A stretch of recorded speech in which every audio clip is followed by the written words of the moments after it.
Hi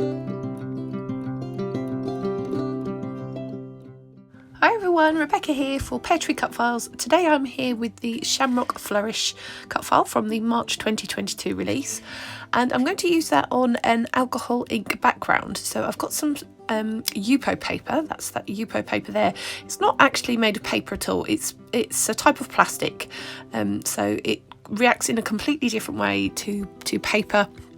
And what you do with the alcohol inks is that you spread some plain alcohol on the Yupo paper, and then you add your alcohol inks onto that, and the alcohol helps the ink to spread across the page.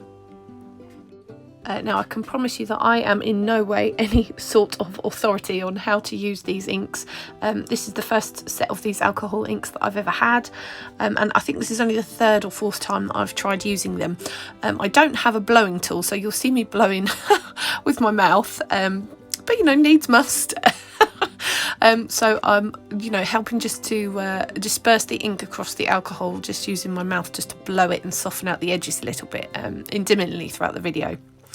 So what I was looking for, I wanted to have an arch of colour going from the bottom left up in an arch over to the top right, sort of diagonally but in a curve.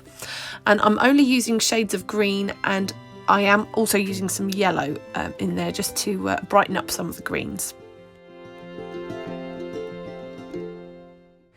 So these inks really do act completely differently to other mediums, and you really do have to sort of just rethink everything that you know about mediums, because these just behave in a completely different way. But they're so much fun to use, and I love watching the colours just change and disperse, and yeah, just watching the whole of the background just take form. So as I mentioned, I'm using the Shamrock Flourish cut file, and I don't know if you know this, you probably can't tell from my accent, but I am Irish. I was born in Ireland, and so because this is out on St. Patrick's Day, I wanted to have a nod to our lovely St. Patrick, and so hence I am going with lots of beautiful vivid greens behind that lovely Shamrock cut file.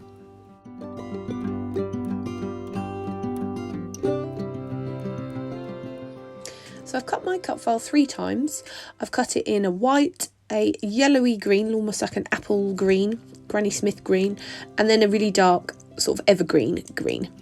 I have the white at the top, the yellowy green in the middle, and the darker green at the back. I have stuck them together but staggered them ever so slightly just to get a sort of drop shadow effect. I wanted this because I found that no matter what colour I put on that background, it wasn't really standing out against the busyness of all those inks. So I kind of wanted to have that drop shadow effect. It just helps that white to stand out better against the busy background.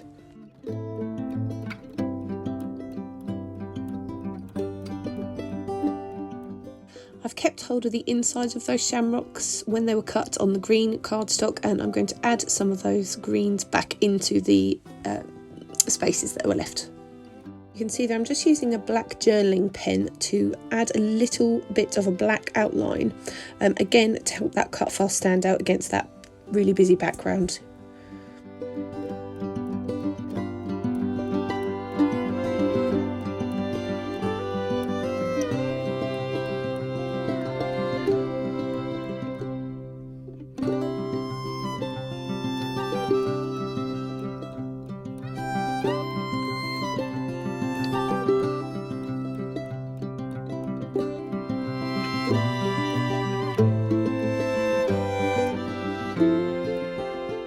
So I'm going to add some photos of me and my hubby on my layout.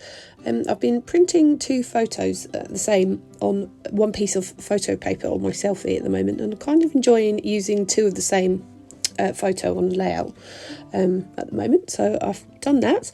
I've been using the Doodlebug Pots of Luck collection, and I've just got a few of the pieces of ephemera, and I'm using some of the Bella Boulevard Florence alphas, which are one of my favourite alphas, for my title, just the plain white ones.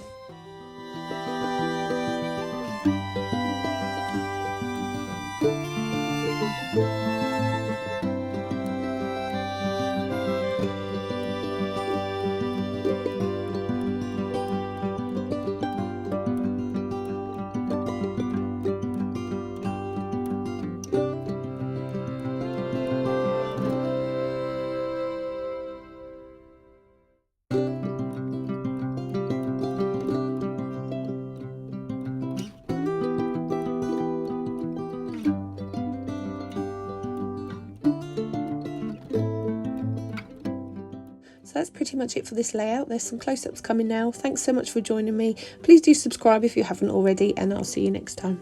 Bye.